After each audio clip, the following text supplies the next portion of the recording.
Hey everyone, welcome back to the channel. When we last left our heroes, Kael and Lyra had finally joined forces, their bond forged in the heat of a dragon's fire. But as they started to understand the power of the Echo Stone, their growing strength didn't go unnoticed. Whispers in the darkness began to take form, and a new, more sinister threat emerged from the shadows. Our story picks up with Kael and Lyra, deep in the Whispering Woods, practicing and honing their skills. Kael, with the Echo Stone pulsating gently on his gauntlet, found he could now tap into its energy more deliberately. He could feel the life force of the forest around him, the rustle of every leaf, the scurry of every creature. Lyra, with her innate connection to nature, guided him, teaching him to listen not just with his ears, but with his soul. Their partnership was becoming something truly special, a seamless blend of ancient magic and newfound power. They laughed, they trained,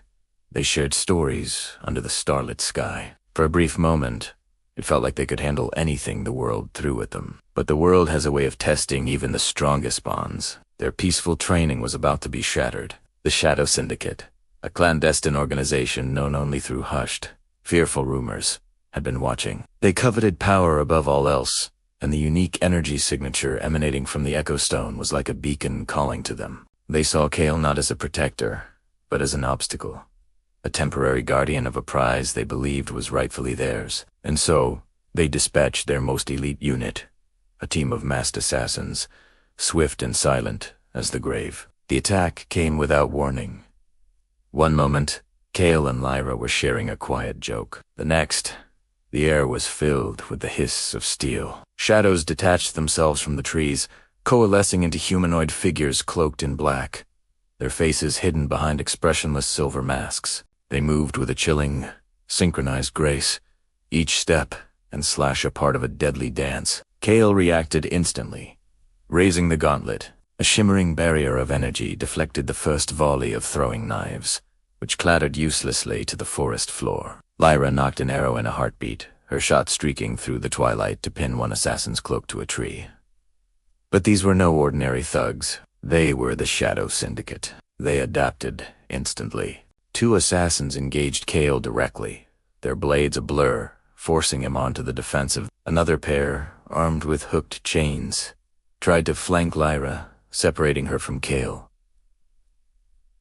The fight was a whirlwind of chaos. Lyra was a phantom in the woods, using the terrain to her advantage, her arrows finding their mark with deadly precision. She was agile and brilliant, but she was outnumbered.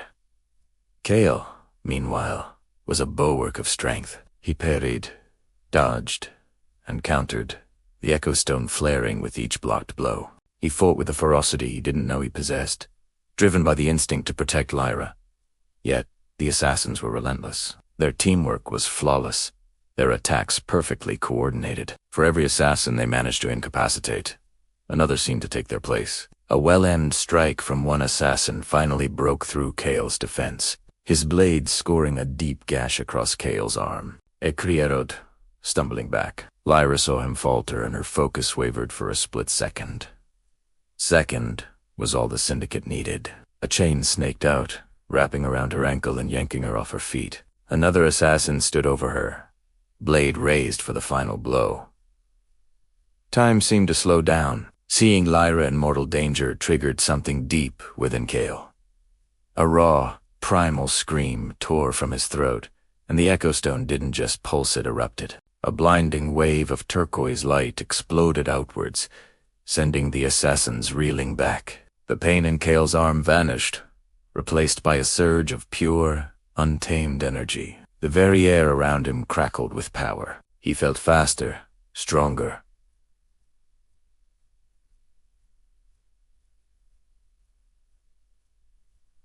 Stronger, his senses magnified 100-fold. He moved, not like a man, but like a storm. He disarmed the assassin near Lyra with a single, contemptuous flick of his wrist. He flowed through the remaining attackers, his movements a blur of light and force.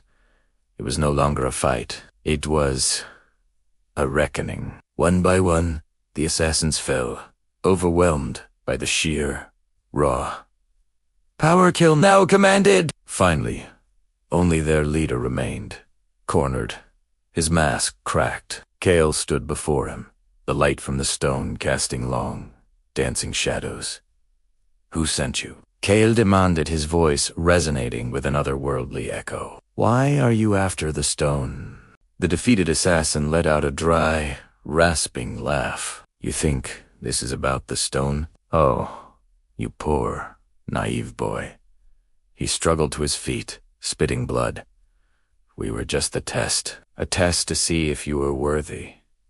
"Worthy of what?" Kael pressed, taking a step forward. The assassin's eyes glinted behind the cracked mask. "You still don't get it, do you? This was never just a random attack. This was personal.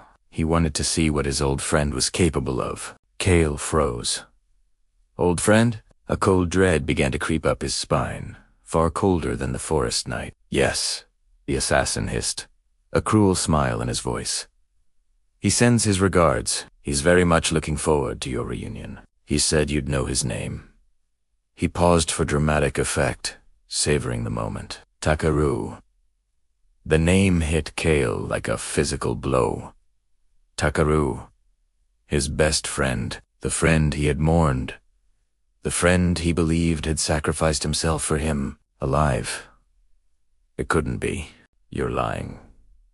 Kael roared, a mix of rage and disbelief churning within him. "Am I?"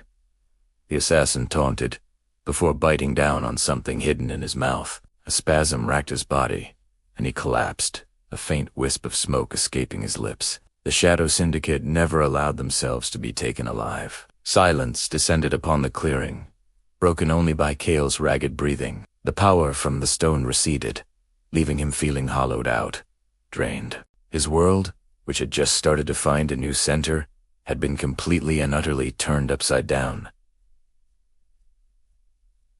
Takeru, alive, and working with this league of assassins. It made no sense. The betrayal was a wound deeper than any blade could inflict. Lyra, now free, rushed to his side. She saw the conflict tearing him apart, the confusion and heartbreak warring in his eyes. She placed a gentle hand on his shoulder. "Kael," she said softly, her voice a calming anchor in his sea of turmoil. "I don't know what this means, but we can't let it break you. If what he said is true, if Takeru is really out there." She looked him directly in the eyes, her own gaze steady and certain. "Then we have to find him. We have to confront him. We have to find out the truth, together." Kael looked at Lyra, then at the fallen assassins, and finally at the echo stone on his gauntlet. The truth. That was the only thing that mattered now. His quest was no longer just about protecting a magical artifact. It was about uncovering a devastating betrayal and finding the friend he thought he had lost. The path ahead was now darker and more uncertain than ever. But as he looked at Lyra, he knew one thing for sure. He wouldn't be walking it alone. And that's where we'll leave it for this episode. What a bombshell. Takeru is alive. What do you guys think's going on? Why would he betray Kael? Let me know all your theories down in the comments below. This story is getting so intense, and I can't wait to see what happens next. If you enjoyed the episode, please hit that like button. And if you haven't already, subscribe and turn on notifications so you don't miss a single moment of this adventure. Thanks so much for watching, and I'll see you all in the next one.